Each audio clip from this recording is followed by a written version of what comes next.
Okay, so this is the demonstration area. This is our family room. It's about 25 feet long. It's about 15 feet wide left to right. And so what I'm showing you is all the hype around Lumens and Candela when it comes to doing CQ type work, close quarters work.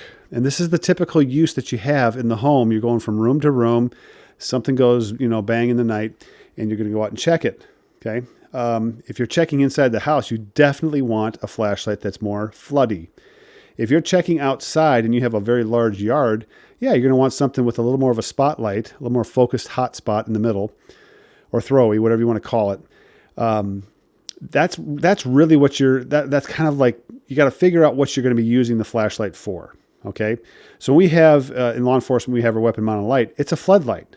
When we go and we're doing room searches and we've got a suspect, an armed suspect in a house, and we're going room to room, light on, light off, light on, light off. When the light is on, it's a floodlight. I'm checking. And when I'm done, it's clear, we move on. We don't want hot spots. Hot spots train the eye to the hot spot. And when you train your eye to the hot spot, you lose the peripheral. And the periphery type things are somebody's moving, or they see that we have a light on near them or something, and they move their foot out of the way to get their foot out of the light. That kind of stuff, we can see that with a more floody type light. When you have a spot type light, or a very focused high candela light, it becomes much more difficult because your eyes train on it. Okay, so now we're going to go through this. This is an H-beam H16 that's illuminating the room right now. You can see that it's kind of in that hybrid zone because it has a pretty good left to right reach.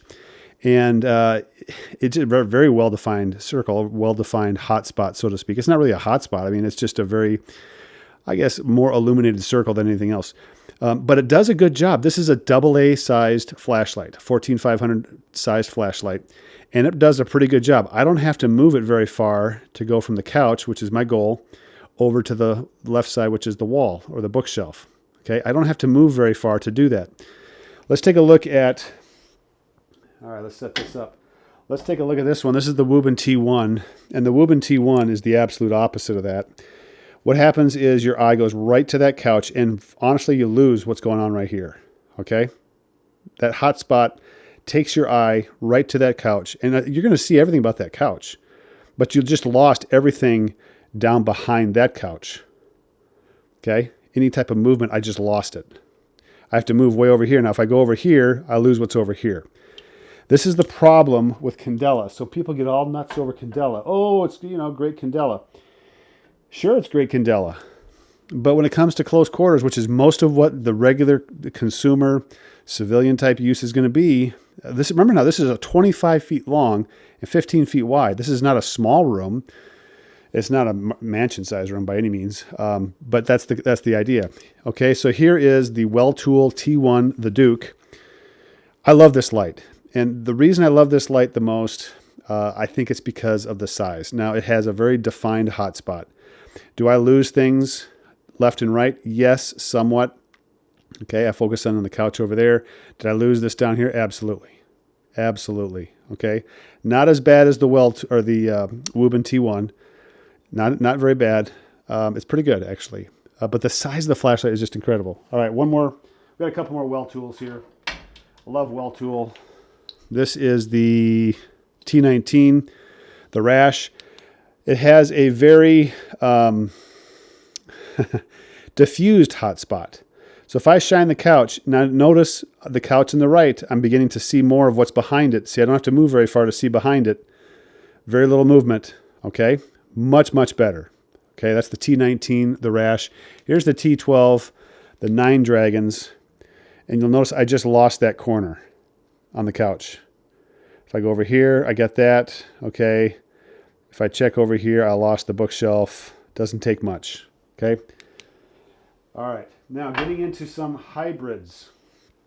This is the Nightcore EDC 35, and I really like this one. Let's get this down to a reasonable. It's not about the brightness of the light right now. It's the beam.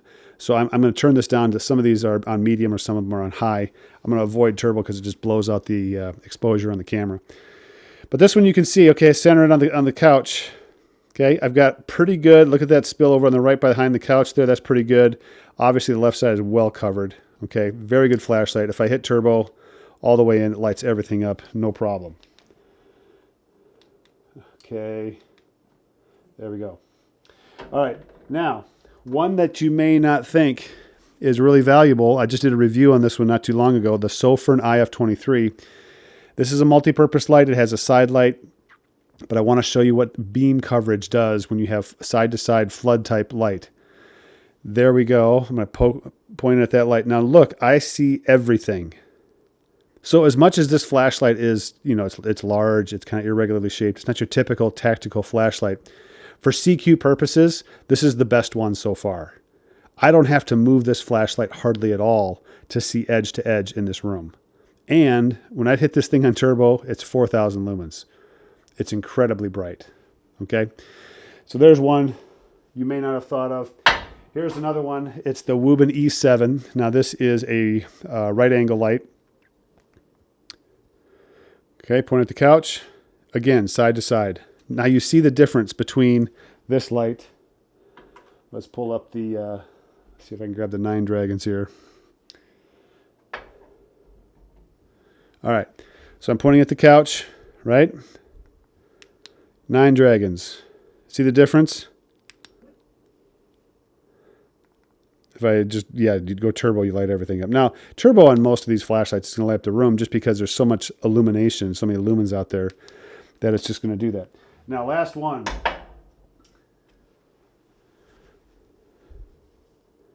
Okay. This might be the best one, and for the price, it's just around $20. This is the Lumentop Silver Fox, one of my favorite everyday carry flashlights. It's a pocket carry, 14500 battery. Look at the coverage you get. You can't even tell if I'm moving the flashlight around.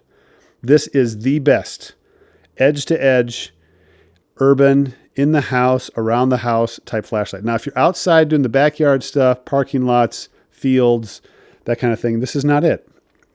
But if your primary use for a flashlight like this is going to be in the house for protection, if it's going to be in the garage, in the car, stairwells at work, parking ramps, those kind of things where it's much more confined as far as space goes that you need to illuminate, this is the way to go. Like, what am I missing?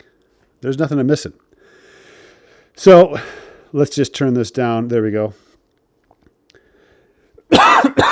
So this is what we're talking about. Don't go crazy over Candelas.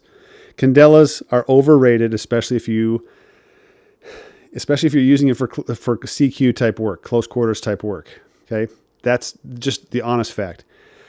Lumens are great for CQ because you have a hard time not compensating for a bad high Candela flashlight with a lot of lumens. When you have a lot of lumens, there's a lot of reflected light that gets bounced around the room. So that's going to make up some of the difference for a very focused beam, a high Candela type flashlight.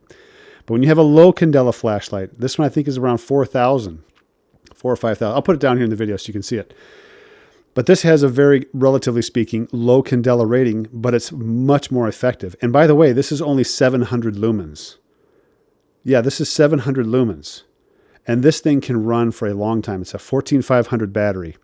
And the other AA one I have up here is the Duke.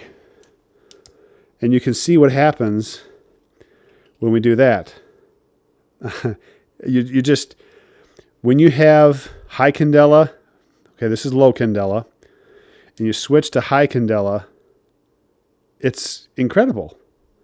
Like I'm just chasing the bouncing ball around the room, and I'm losing track of what's over on that side. But if I hold this up, I got everybody. Okay, now the one way around this is to shine it at the ceiling, okay? And that's going to illuminate a lot more, but it just does not beat a $20 Lumentop Silver Fox with an etched lens that diffuses light unbelievably. So there's the difference between high Candela, low Candela, CQ type searches, room clearing type searches. If you're doing that, you want low Candela, you want higher lumen. I would say anything above 700-800 lumens, you're going to do just fine on CQ type stuff. We were trained, we had to have 350 lumens or better. And I always went with 1,000. I think 1,000 is a great amount because it's a give and take. When you go 1,000, your light's going to get hot. You're going to burn through the battery. If you don't have big batteries, you're going to burn through those batteries faster. So it's kind of that give and take. You got to balance all of those factors in play. Okay. But you can't beat low candela for CQ type work, for around the house type emergency work, illuminating a room, illuminating inside your car, inside the garage, walking from the garage to your house, the parking ramp, all those things. You cannot beat low candela, big floody flashlights. Okay. All right. Put in the comments down below what you think of this, and what has this changed your mind at all about Candela and the ratings that are out there and just the practical applications for it? I think it does. I think this is something that it's been way too long in coming. So look forward to hearing from you in the comments. Check out the website, realidealgear.com, for any kind of gear that I have for sale there. It just kind of goes up and goes down pretty quick. The watches take the longest time to sell usually, but flashlights go, I mean, it's like, I think it's within a day. I had a bunch of them that I just put up and they were gone within a couple of days. I put them up really cheap too. I want them to move. So check it out, realidealgear.com. Put the comments down below what you think of this demonstration of low candela versus high candela and close quarters type things. If you have any other ideas for flashlight videos, please let me know. I always pay attention to the comments, and I try to respond to all the comments as they come up. So there you go. My name is Tim. This has been another Real Ideal Gear review. We'll catch you guys next time.